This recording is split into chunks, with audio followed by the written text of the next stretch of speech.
copy-paste. What can you say about our English today, last Yes, day?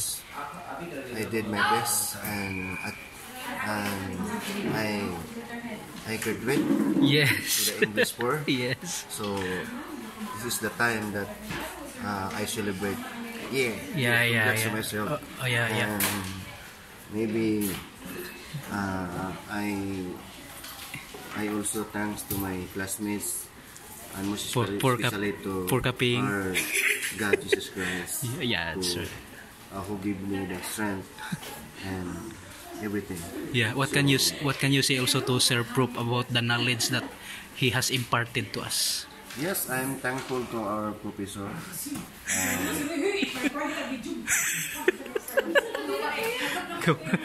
Come on, speak. Yes, I'm thankful to our professor. Yes. Who give the knowledge. He give the all of his knowledge. Yeah,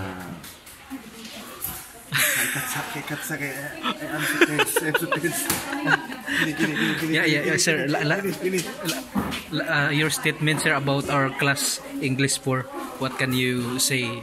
In English 4, I'd like to say that it's a very good class. And compared to the others, we're too few, but yes, we right. survive. Yeah. Thank you, sir.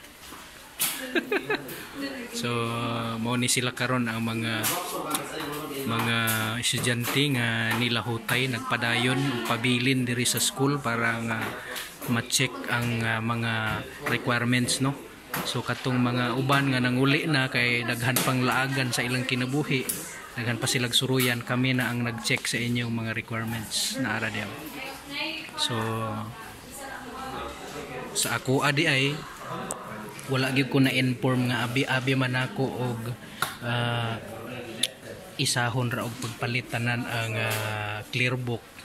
So wala gyud ko na ulahi ko sa balita. Orange akong napalit, tag 80 pag yun, pagkalabli. Tag 80 ni siya mga higala, no, nahurot gyud akong kwarta. Tag 80 ni siya diha sa school supply. Grabe gyud, pagkapobre di na ko kauli ani.